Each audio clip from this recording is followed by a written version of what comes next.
Y así le pasan una serie de ingredientes. Ahora, si estos ingredientes, yo aquí quiero medir la dulzura, o graficar la dulzura, y por acá yo quiero la crocancia, ¿cierto? Aquí sería el valor más alto, el 10, y por aquí también el 10. Si nosotros graficáramos, ¿no es cierto?, todos los ingredientes que le dieron, lo que nos dice es que por lo general, por ejemplo, todo lo que sean la clasificación, la clase, ¿cierto?, de la pera sería que es una fruta. De las nueces diríamos que es un cereal. Digamos que le dieron carne, ¿cierto? Por aquí tendríamos los cárnicos. Le dieron pollo. Y así usted podría ir colocando los valores de la dulzura, de la crocancia, de si es salado, etc. Lo que nos dice KNN y en qué se basa es que los ingredientes que se parecen están juntos. Yo podría llegar a determinar que, por ejemplo, las frutas en general van a estar de este lado, porque las frutas por lo general son dulces, ¿cierto? La mayoría de frutas va a estar de este lado. Podríamos determinar que los cereales son los que más crocantes son. Entonces, por aquí van a estar todos los cereales. Digamos que por aquí podrían estar los vegetales, ¿cierto? Entonces, KNN se basa en que los distintos ingredientes se encuentran juntos. KNN lo que dice es, tenemos un conjunto de datos etiquetado. ¿Cuál es la etiqueta? La clase. Y tenemos un atributo X1, la dulzura, un X2, la crocancia. Para este ejemplo, voy a poner solamente 2 atributos. Podría tener muchísimos más atributos. Ya los tiene etiquetados, ¿cierto? En el train, lo único que va a hacer es como que graficar. En realidad no grafica. Lo único que hace es almacenar los datos. Nada más. Y para la predicción, dice, viene un nuevo valor. Por ejemplo, un tomate. ¿Ya? Y entonces, usted tiene que decidir el tomate, si es un cereal, si es un vegetal o es una fruta. Eso es lo que va a hacer nuestro algoritmo de KNN. Vecinos más cercanos. ¿Qué me quiere decir un vecino? Significa que yo puedo decidir esta distancia. De mi tomate tengo varios vecinos, puedo tener varios puntos dentro de las frutas. Digamos, este puede ser la pera, este puede ser una uva, esta podría ser una manzana, ¿cierto? Por aquí podríamos tener una naranja, ¿ya? Y entonces KNN lo que me dice es, de este nuevo dato, yo quiero poder clasificarlo, decidir si es un vegetal, una fruta o un cereal. Para ello lo que vamos a hacer es calcular esta distancia. Entonces, durante la predicción, KNN lo que empieza a hacer es, para cada elemento del nuevo conjunto de datos de test, empieza a calcular la distancia hacia toditos los vecinos, hacia todos los puntos, hacia los vegetales, hacia los cereales, calcula las distancias, una medida de similitud. ¿Qué medidas de similitud conocemos? La distancia euclidiana, ¿no es cierto? Básicamente, esta es la distancia euclidiana, puede haber la distancia de Manhattan, ¿no es cierto? Algunas distancias que ya hemos visto. Basado en cualquier medida de similitud, calcula la distancia. Y luego es como si los ordenara en función de la distancia. Si yo digo que KNN va a clasificar de acuerdo a sus vecinos más cercanos, digamos que con un K igual a 5. Lo que va a hacer es tomar los 5 vecinos que están más cercanos a tomate. Digamos que los 5 vecinos más cercanos eran la uva, la pera, la manzana, y digamos que por aquí teníamos la lechuga, y por acá teníamos otro vegetal, la cebolla. Toma los 5 vecinos más cercanos y cuenta. De sus 5 vecinos, ¿cierto? Digamos que clasificó la naranja, vamos a decir, como si fuese un ejemplo, la manzana, la uva, la cebolla y la lechuga. Les ordenó en función de la distancia. Toma solamente los 5 primeros. Al resto ya no los toma. Y luego cuenta, ¿la naranja qué era? La naranja es una fruta. Dice, frutas, vamos, 1. La manzana, una fruta. Vamos, 2. La uva, una fruta. Estos son vegetales. La cebolla dice 1, la lechuga dice 2. ¿Cuál es la clase más grande? Las frutas. Entonces clasifica el tomate como si fuese una fruta. ¿Ya? Entonces K es variable. Yo puedo decidir basado a 1. Es decir, los nuevos datos les voy a clasificar con el vecino más cercano. ¿A quién se parece más? K1. Si yo le pongo K igual, digamos que nuestro dataset tiene un conjunto de datos de 20, y yo pongo K igual a 20, ¿qué implica que yo ponga que K sea igual a 20? ¿No es cierto? En general, le va a clasificar como que a la mayor parte, si mi dataset de una clase, digamos que de frutas, yo tengo 18 frutas. De vegetales, tengo 4 vegetales. Y de cereales, digamos que tengo 10. ¿No?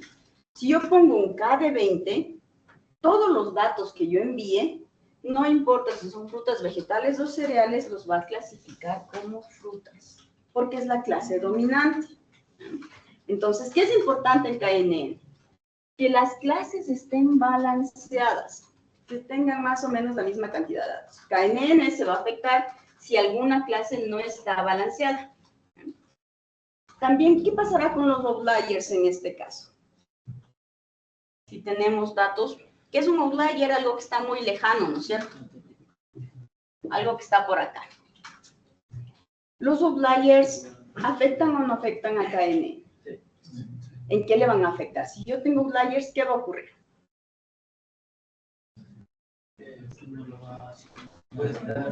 No va a ser asignado ninguno, ¿cierto? Porque son los más lejanos los outliers de la mayoría de puntos. Entonces, si yo consigo la distancia hacia un outlier siempre va a ser la más grande. Entonces, KNN no se ve afectado por los outliers. ¿Ya? Simplemente casi no va a clasificar de la clase que sea el outlier, casi no va a clasificar nunca, porque esa distancia siempre va a ser la mayor de todas. ¿Ya? No va a estar dentro de los vecinos más cercanos. Por eso no se ve afectado con outliers. Maneja bien los outliers KNN. ¿Ya? Pero el balanceo de las clases sí se afecta. Aún así, con el parámetro K, que me dice cuántos vecinos yo quiero tomar para luego contar cuántos son de la una clase y cuántos son de la otra clase, sí hace una diferencia. Si yo pongo K de 5 o K de 20, dependiendo de la cantidad de datos que tengo, sí va a hacer una diferencia, ¿no es cierto? Si pongo un K más chiquito contra un K más grande, ¿cuál de los dos me va a dar una... Digamos que las clases están balanceadas. ¿Qué K debería yo trabajar? Obviamente no un K de 1, ¿no es cierto? Porque siempre va a clasificar solo con el que está más cerquita de ese punto. Solo va a tomar un vecino, el más cercano, y a ese le va a clasificar siempre, ¿cierto? Si pongo un K de 20, la clase más grande esa va a ser la que siempre prediga. La mitad. Nos dice que K debería ser igual, por lo general, a la raíz cuadrada del número de ítems que tiene mi dataset. Ese debería ser el K. Pero como todo, depende de nuestros datos, depende de la varianza que tengamos, cómo estén distribuidos, para que esté K. Entonces, ¿cuál es la única forma de saber cuál K funciona? Haciendo varios experimentos y viendo nuestro conjunto de datos con qué K va a funcionar mejor. ¿Cierto? Podemos utilizar el método del codo con el K para ver cuál tiene la mejor predicción. ¿Bien? En clasificación, a ver, nosotros habíamos visto que cuando yo quiero entrenar un modelo de machine learning, de aprendizaje supervisado, sobre todo, yo tengo algunas fases que tengo que hacer. ¿Cuál era la primera? Obtener los datos, ¿no es cierto? Obtener los datos. Vamos a la segunda, ¿cuál es? Preparar los datos, preprocesar los datos.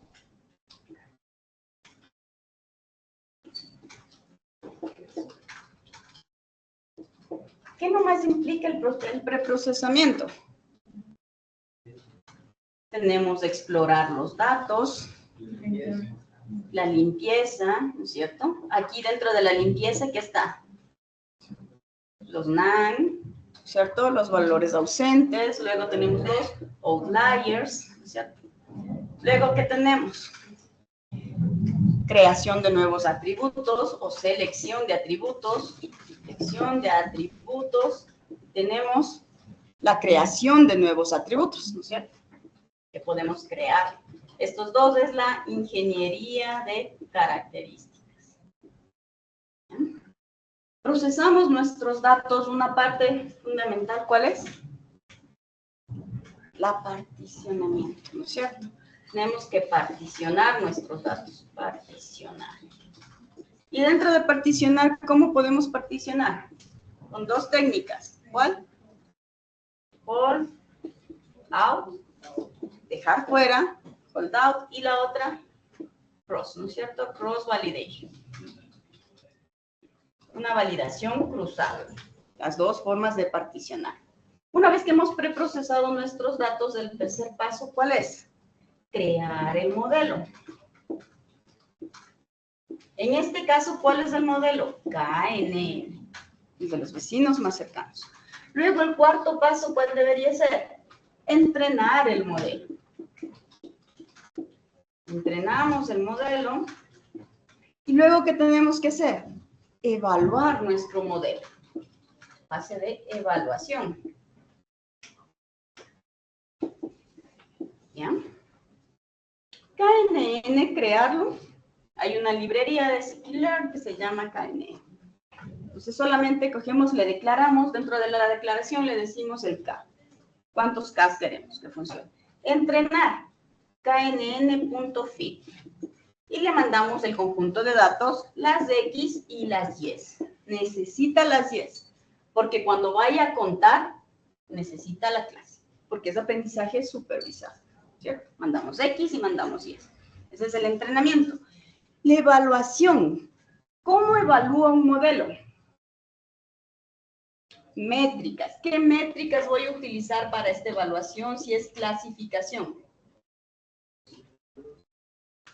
La accuracy. ¿Qué más? La pureza.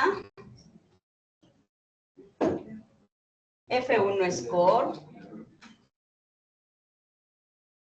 ¿No es cierto? ¿Cómo se llama la matriz? No es de correlación. La matriz de confusión.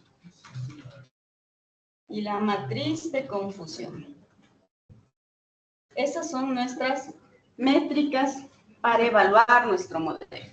Cuando queremos evaluar, ¿qué tenemos que hacer? Ya la predicción, ¿no es cierto? Mandamos el conjunto de datos y la predicción, ¿qué significa? Que nos calcula el Y-pred. Y-pred dicho, ¿no es cierto? Un Y calculado que nos va a devolver el modelo. Con el Y predicho y el Y real que sí tenemos, calculamos nuestras métricas y en función de eso evaluamos nuestro modelo. Como vamos a hacer varias K, entonces entrenaremos el modelo. Desde aquí vamos a ir variando la K, ¿cierto? Entrenamos el modelo, llegamos aquí y luego retornamos otra vez y aumentamos la K y seguimos viendo cómo está funcionando. Puedo ir aumentando la K de 1 en 1, de 5 en 5, dependiendo del tamaño de mi modelo, ¿no es cierto? Hasta encontrar las mejores métricas para mi modelo y decido cuál es el modelo final, ¿cierto? Y con esa configuración de K, que es lo único que puedo configurar, también puedo configurar, ¿qué otra cosa se le ocurre que puedo configurar? Por defecto, KNN ya utiliza algo, pero ¿qué será que otra cosa que puedo configurar? ¿El número de vecinos? Sí, ese es K. ¿Y qué más?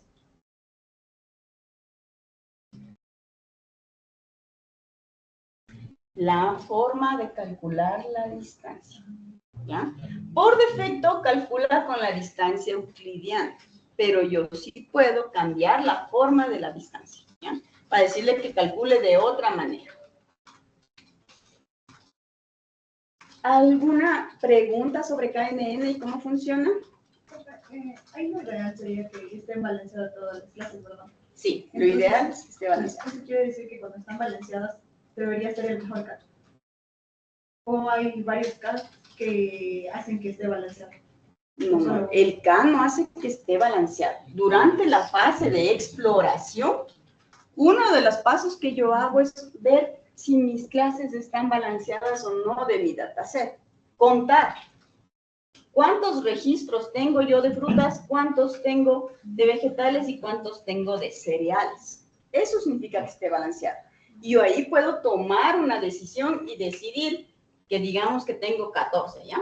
Entonces decido tomar 10 elementos de esta clase, 10 de este y 10 de este, para que esté balanceado. Y dejo por fuera los que no estén balanceados, ¿ya? En el caso de que yo tenga un N, es decir, la cantidad de registros que tiene mi dataset sea muy grande. Puedo optar por balancear las clases tomando no es una muestra, porque muestra significa otra cosa, una muestra tiene que ser representativa y no sé qué, entonces no es una muestra. Entonces, como excluimos algunos... Tomamos el valor más pequeño, 10, y de este tomo 10 y de este tomo 10. De manera aleatoria. De manera aleatoria, de manera random. ¿Ya? Pero ya son los outliers, diga. Sin los outliers, sí, pero en este modelo no es obligación siempre retirar los outliers. Hay modelos, igual que los valores ausentes. Aprendimos a imputarlos, aprendimos a eliminarlos, o los outliers también podemos eliminarlos o podemos imputarlos, pero no es obligación. ¿Ya? Hay modelos que funcionan bien como outliers. Entonces, una de las pruebas que yo haría durante la experimentación de KNN es, por ejemplo, no retirar outliers y ver cómo funciona. Pero si una clase tiene muchos outliers, ya se desbalancea. No. Un outlier no es desbalanceo, ¿ya? El balanceo está en función de ¿qué? Del target, de la Y, de la clase. Balancear significa cuántos Y's tengo que son frutas, que son vegetales, ¿ya? Un outlier significa que yo tengo una fruta que en dulzura no tiene 10, tiene 55. ¿Ya? Por algún error, en lugar de colocar 5, alguien le colocó 55. Eso puede ser un outlier, porque usted midió la dulzura del 0 al 10. Pero, por ejemplo, si usted estuviera tratando con datos como los salarios, ¿ya? En una empresa, le dice, hay un grupito que son los trabajadores, que su salario está entre cierto rango. La parte administrativa tiene otro rango de salarios, los salarios se mueven aquí. Hay unos gerentes que tienen un salario en este rango, digamos, no son outliers. Pero por ahí está el hijo del dueño y alguien más, y tienen salarios pero disparados, que existen en las empresas, ¿no es cierto? Una forma de bajar la cantidad de utilidades que tiene una empresa es que yo meto a mi esposo, a mi hijo, a mi otro hijo y a mi otro hijo con sueldos de 14,000, de 20,000 todos los meses y voy sacando dinero de la empresa para que no tenga muchas utilidades. Y para que yo pague poquito impuesto en el Estado y pague poquitas utilidades a mis empleados. Esa es una forma. Entonces, estos datos son outliers porque son el rango, digamos que el gerente más grande costaba aquí 2,500. Y si aquí yo tengo, porque son mis familiares y soy dueño de la empresa, les puse sueldos de 14,000. Entonces, esto sí es un outlier, pero es parte de la realidad de mi empresa. No debería quitarse. Si yo voy a hacer la proyección de cuánto voy a gastar en salarios de los últimos 5 años, no puedo quitar mis outliers. Entonces, no siempre hay que quitar los outliers. Por eso decimos que la mejor forma de preprocesar los datos es con la inteligencia de una persona, porque debe conocer el negocio y conocer los datos. No es que siempre eliminamos outliers, ¿ya?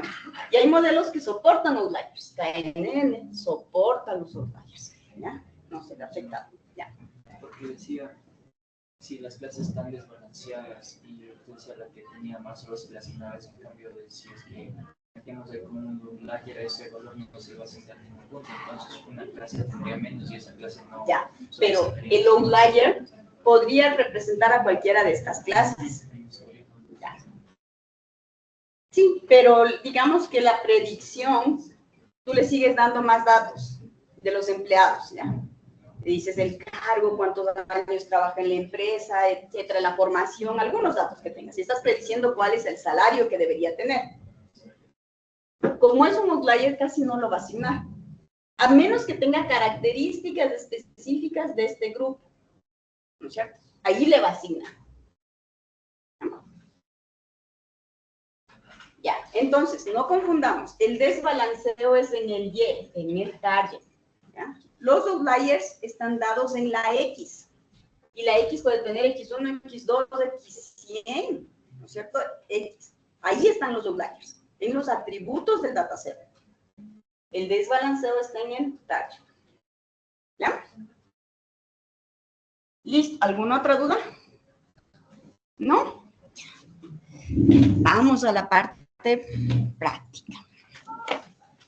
Bueno, fortalezas que tiene el KNN es simple y efectivo. No realiza suposiciones sobre la distribución de los datos, es decir, hay otros algoritmos que tienen que suponer que los datos siguen alguna distribución, alguna cosa, ¿cierto? Este no realiza suposiciones. El entrenamiento es súper rápido, porque ya dijimos, lo único que hace es guardar los datos de entrenamiento, no calcula ninguna otra cosa, ¿ya? Como debilidades, no genera un modelo como tal, lo que limita la capacidad de entender las características de cómo se relacionan con la clase. Requiere la selección adecuada de un valor K, significa que su experimentación para obtener el mejor K es bastante larga, ¿cierto? La fase de clasificación, es decir, la predicción es lenta, porque tengo que calcular para cada puntito las distancias con el resto de puntos de mi dataset. Si mi dataset es grande, KNN puede verse afectado en función del tiempo, porque la cantidad de cálculos que hace para la predicción es bastante grande. Entonces, KNN en predicción no es rápido. Pero si yo le pregunto KNN en la fase de entrenamiento, le pongo entre algunos algoritmos, ¿cuál es el más rápido en la fase de entrenamiento? KNN es súper rápido porque no hace nada más que guardar los datos.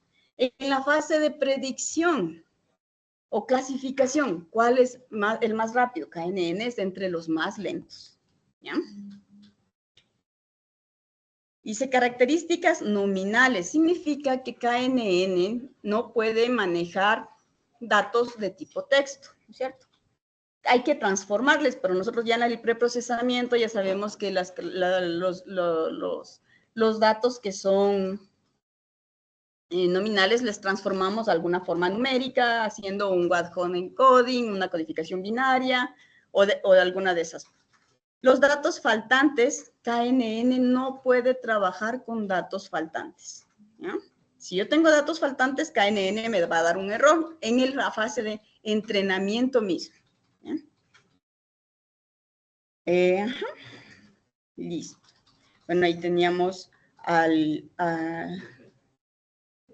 ejercicio, ¿no es cierto?, de la crocancia y de la dulzura de los alimentos. Hay algunos patrones. Los tipos de alimentos similares tienden a agruparse estrechamente, ¿cierto? Y aquí está explicada la partecita de que si viene un nuevo dato como el tomate, yo calculo los vecinos, calculo las distancias a través de ellos y luego tomaré los K vecinos más cercanos, los 3, los 5, los 10, los 20 vecinos más cercanos. Y luego empiezo a contar cuántos existe de esos vecinos más cercanos, cuál es su etiqueta, ¿ya? Ese es su funcionamiento. Decidir cuántos vecinos, está explicado ahí. Si toma uno muy grande, el número igual al número de observaciones, con cada instancia representa una votación final. La clase más común será la que tenga la mayoría de votos, es decir, como decíamos, si la clase está desbalanceada, la clase que con mayor cantidad de datos será la que más se prediga. Eso va a ocurrir si tenemos un K muy grande. Si en cambio colocamos un K muy chiquito, lo que va a hacer es que los valores atípicos influyan indebidamente. Obviamente el K correcto debe estar en algún punto entre el valor más chiquito y el valor más grande. ¿Cómo elijo K? Lo más común es hacer varios entrenamientos y por lo general se suele colocar K igual a la raíz cuadrada del número de datos del entrenamiento. Para preparar los datos, KNN nos exige que los datos estén normalizados o estandarizados, cualquiera de las dos técnicas, ¿cierto? ¿Por qué necesitará que los datos estén normalizados o estandarizados? Para que no tengan que calcular la distancia ¿no?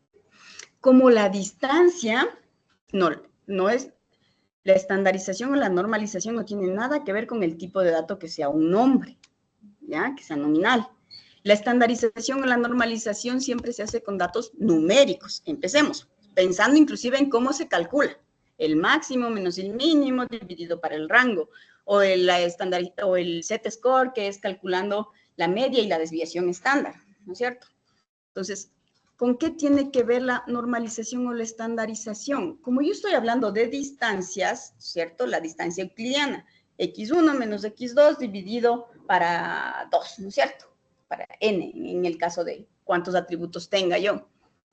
La distancia mide, ¿no es cierto? No es lo mismo que es, por ejemplo, yo tengo dos atributos, dulzura y crocancia del 0 al 10. Pero digamos que voy a medir otro atributo adicional que es qué tan picante esté, y la escala del picante va del 0 al 500.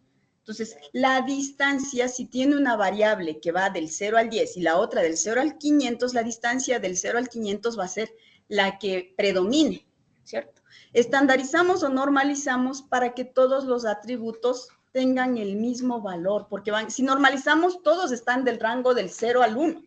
Y si estandarizamos, todos están teniendo la misma distribución, ¿no es cierto? Entonces, por eso cualquiera de las dos técnicas es importante para que la distancia no se vea afectada. Si no normalizamos o estandarizamos, nuestros datos no van a ser correctos. Listo. Tenemos que hacer eso, ¿no es cierto? ¿Por qué se le considera perezoso? Justamente porque técnicamente no hace ninguna abstracción, ninguna generalización, solo hace un cálculo. No aprende nada, por eso se le denomina perezoso. Ya. Bueno, como tarea va a ser el diagnóstico del cáncer de mama con este dataset, pero vamos a hacerlo ahorita. Le voy a bajar el archivito que había preparado para que podamos hacer las prácticas. Le voy a bajar también el dataset del Titanic. Recuerda que habíamos limpiado, ya lo vamos a empezar a utilizar. Entonces, por si acaso no tenga el dataset del Titanic limpiado, ya, le voy a colocar estos dos.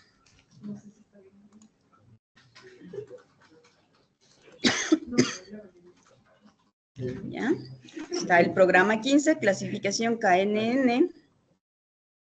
Y dentro de los datasets está el del Titanic limpio, para que podamos trabajar con ese.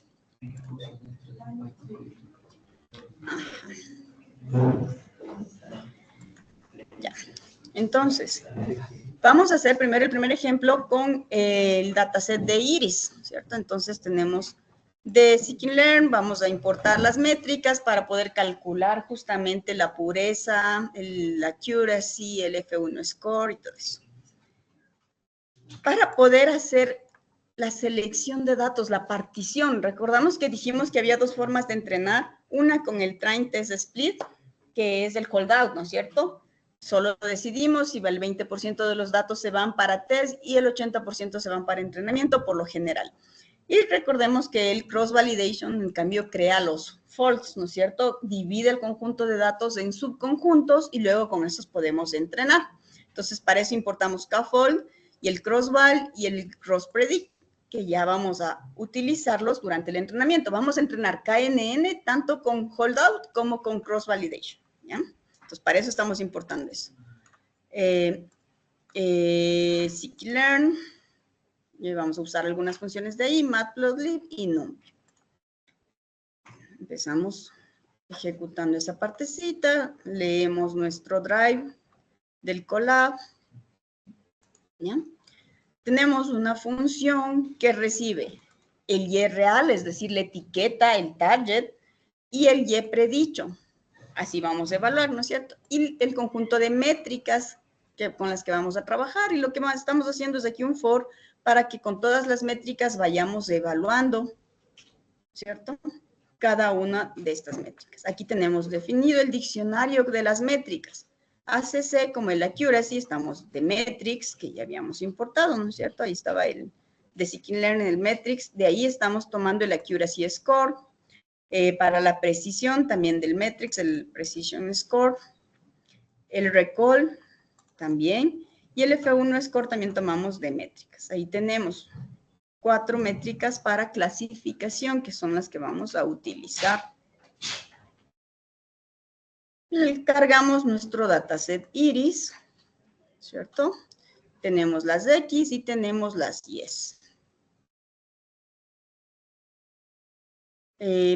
Esta partecita no le vamos a ejecutar. ¿Ya? Esa es la segunda parte. No la ejecutamos. Nos quedamos con nuestra X del dataset de iris, que ese es nuestro primer ejercicio. Tampoco la siguiente parte. Y nos vamos a la fase 2. Entonces, en nuestra fase 1, que es recopilar los datos, solo era esta parte. Solo leemos del dataset iris, la X y la Y.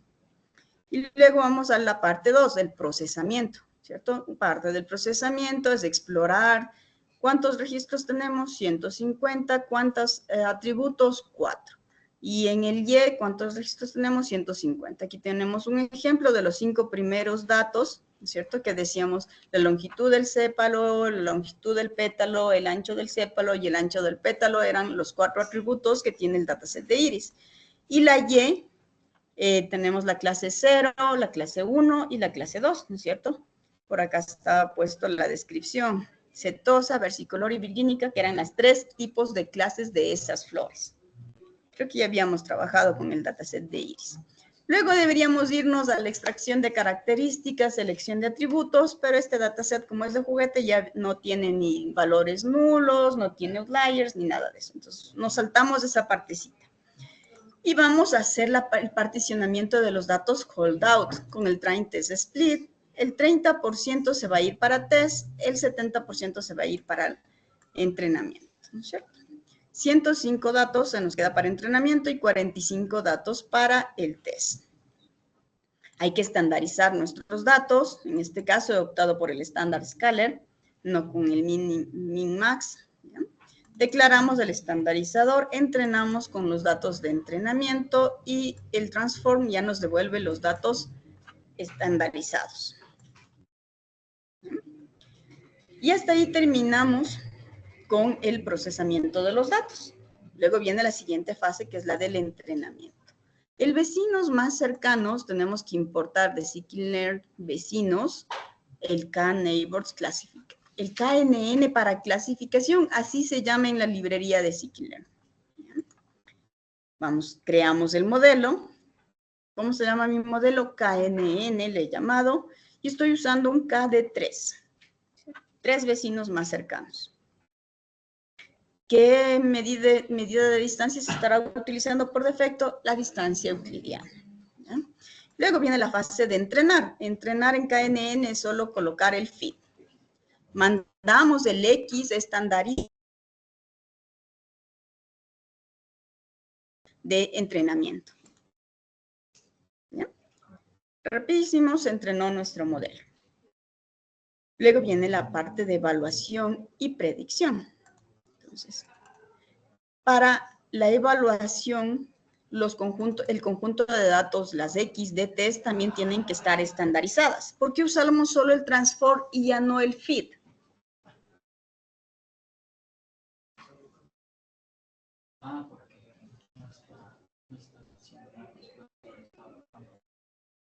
Ya, pero estoy usando el estandarizador, ¿no? El que hace el Z-score, creo que estamos usando ahorita. ¿Por qué hago solo transform y no fit? ¿Por qué con los datos de training hice fit y transform? Y para los de test solo hago transform. ¿Por qué qué? ¿Por qué? Cuando entreno, ¿qué estoy guardando? ¿Qué calculo? En el Z-score. La desviación estándar y la media. ¿Ya? Como en la normalización, ¿qué calculo en el fit? El valor mínimo, el valor máximo y el rango. Y en el transform, ¿qué hago? Al dato que ingresa, le resto el valor mínimo y le divido para el rango, ¿no es cierto? pero en el transform yo no vuelvo a calcular cuál es el valor mínimo del conjunto de datos. Considere que el conjunto de datos de test podría tener un valor ahí que sea mayor que el máximo que había definido en el conjunto de datos de entrenamiento, ¿ya? Pero, sin embargo, para que se hayan aplicado la misma forma de transformación, tiene que hacerse con los parámetros que ya fueron definidos con el conjunto de entrenamiento, tanto para la normalización como para la estandarización. Por eso, con el conjunto de datos de test, no se vuelve a entrenar el normalizador o el estandarizador, solo se transforma para que aplique los parámetros que ya obtuvo con el conjunto de datos de training, ¿ya? Entonces, para hacer las transformaciones, las predicciones con el conjunto de datos de test, hay que estandarizarle, y luego la predicción es KNN predict, y con eso ya me va a devolver los yes predichos. Significa que de este conjunto de datos de test me va a decir a qué clase pertenecen, ¿ya? Y luego llamamos a nuestra función de evaluación, que la definimos arriba primerito, con los datos de la Y de test, que es la Y real, Y pred, que es la Y que predijo nuestro KNN, y le mandamos todas las métricas que habíamos definido. Y nos va a devolver el resultado, ¿cierto? También podemos de metrics utilizar la matriz de confusión. ¿Qué significan estas métricas? ¿Qué nos está diciendo? Que todo es perfecto, que clasificó correctamente todos nuestros datos, ¿no es cierto? No tuvo ningún error en ninguna de las clases.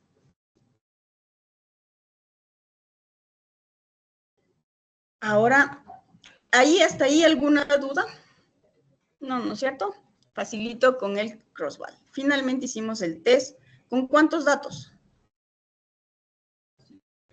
¿Cierto? Con 45 datos, porque el particionamiento holdout hizo eso. Solo nos dejó 45 datos para hacer el test, ¿ya? Si cambiamos la cantidad de K, ¿tendremos alguna otra diferencia si le decimos 10 vecinos más cercanos? ¿Ya? Entrenamos.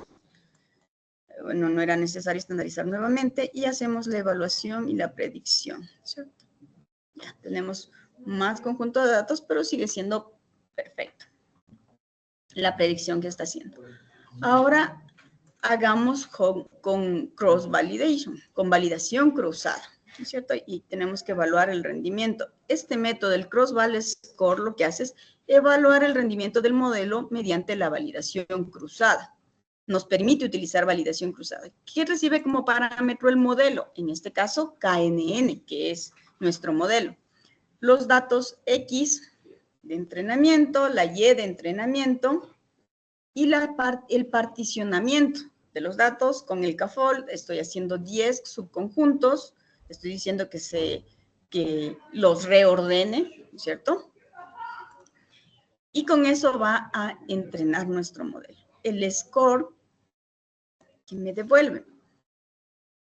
devuelve cuáles son los resultados que obtuvimos en el primer conjunto, en el primer grupo, mejor dicho, ¿cierto? Porque ¿en cuántos grupos se está dividiendo? En 10, ¿no es cierto? Entonces, en el primer grupo, este es el resultado. En el segundo, en el tercero, en el cuarto, en el quinto, en el sexto, séptimo, octavo, noveno y décimo. Si tengo 10 grupos, me devuelve los resultados que ocurrió en cada uno de esos particionamientos.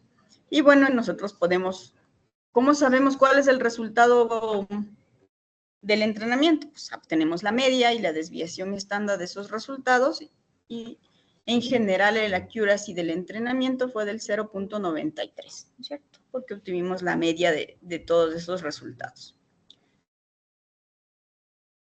El cross-val score me devuelve los resultados del entrenamiento, ¿no es cierto? Esa evaluación, la accuracy, pero no me devuelve las predicciones. Entonces, para eso utilizo el cross-val predict, para que me devuelva en cambio las yes. Igual mando el modelo, los datos de test estandarizados, el Y de test, mando igual el particionamiento de los datos, como quiero que lo particione, Y luego llamamos a nuestra función de evaluación enviando los datos, la métrica y la matriz de confusión. En evaluación dijo que con los datos de entrenamiento tuvo un 0.93 de accuracy, pero con datos de test ya tuvo un 0.91, ¿cierto?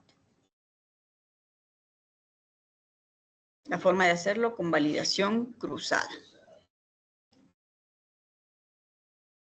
Bueno, en este caso, otra forma de ver las métricas, digamos, la curva ROC. ¿Qué es la curva ROC?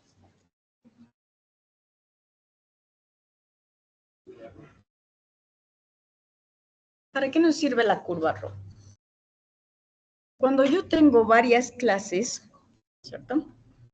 Y voy a hacer algo de clasificación, la curva ROC me dice cuántas de las clases se encuentran debajo de esa curva.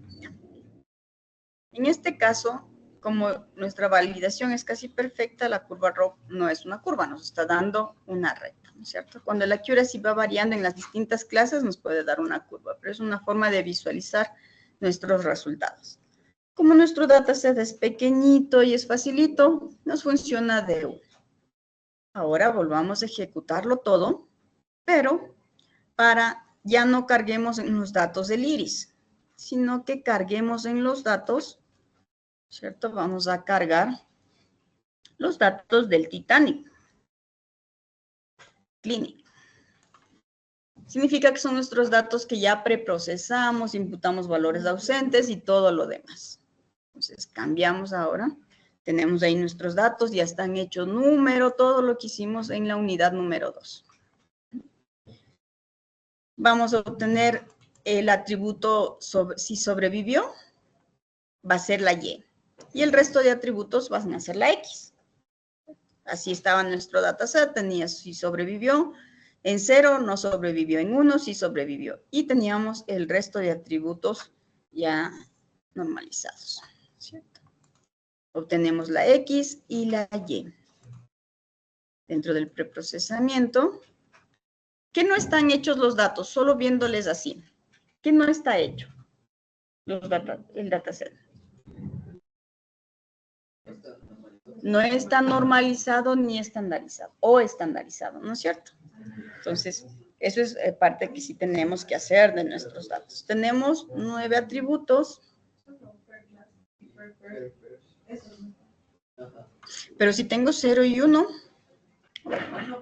y en class tengo 1, 3, ¿no es cierto? Entonces, todos necesitan normalizarse. Aquí también tengo 1, 2, 3, 4. La edad sí está estandarizada y el Fairnord también está normalizado. Me parece que cuando estuvimos haciendo eso, ¿ya? Y si sobrevivió o no, tiene ceros y unos. Ahí nos saltamos la extracción y la selección porque ya habíamos hecho. Hacemos el holdout con nuestros datos. Ya tenemos una cantidad de datos más representativa, 622. Vamos a estandarizar por completo todos nuestros datos.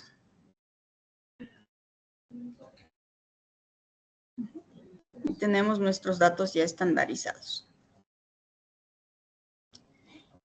Y procedemos a hacer un entrenamiento de... Entrenamiento de nuestro modelo KNN de 10. 10 vecinos más cercanos. Y vamos a hacer la predicción. Y veamos cuáles son los resultados de la predicción. ¿Qué clase será esta y qué clase será esta?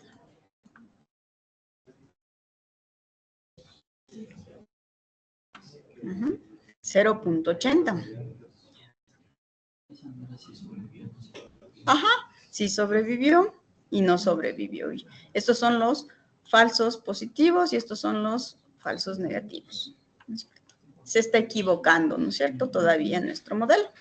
Entonces, como trabajito, ¿qué es lo que vamos a hacer? Colocar dentro de un for e ir variando el K para ver con qué modelo de K predice de mejor forma con el dataset del Titanic. Entonces, eso vamos a entregar al finalizar la clase.